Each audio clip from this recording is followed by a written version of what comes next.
या रसूल अल्लाह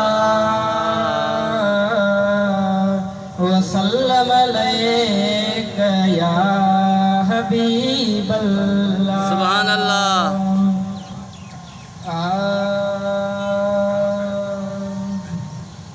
मुसाफिर हलिया व्या करे मोकिलाणी पिया साह सैयद न पीताऊं पाणी। सुभान अल्लाह। मुसाफिर हलिया व्या करे मोकिलाणी पिया साह सैयद न पीताऊं पाणी।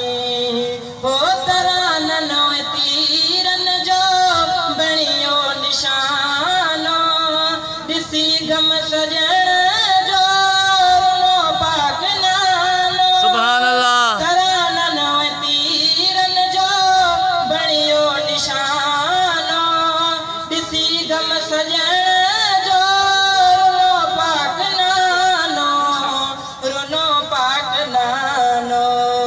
हुसैनण जे हंज में कयस घर पुजाणी पिया साह सैयद न पीताऊं पाणी।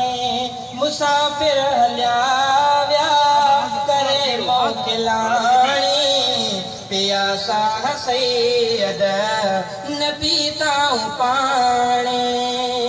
हो खुशी करबला में व्यो पाक अकबर जो सूरत में सोएणो मिसले पैगंबर। सुभान अल्लाह। खुशी करबला में व्यो पाक अकबर जो सूरत में सोएणो मिसले पैगंबर मिसले पैगंबर।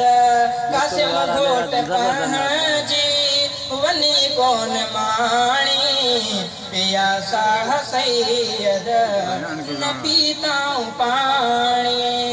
मुसाफिर हलिया व्या करे मोकिलाणी पिया साह सैयद न पीताऊं पाणी। सुभान अल्लाह। हो सकीना जसुड काए ज़ैनब जदारी रुनी पाक दामन सैयद विचारी। सकीना जसुड काए ज़ैनब जदारी रुनी पाक दामन सैयद विचारी सैयद विचारी। अबाणन जी सिक में कई शदादी विगाणी पिया साह सैयद न पीताऊं पाणी। मुसाफिर हलिया व्या करे मोकिलाणी पिया साह सैयद न पीताऊं पाणी।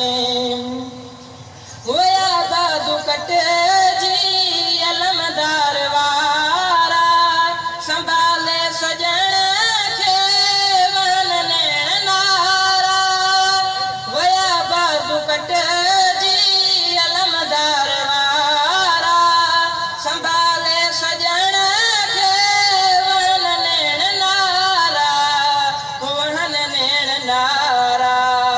दुखन सां भरियल सुणे मुर्शिद दिलबर साईं जी कहाणी पिया साह सैयद न पीताऊं पाणी। मुसाफिर हलिया व्या करे मोकिलाणी पिया साह सैयद न पीताऊं पाणी। सुभान अल्लाह।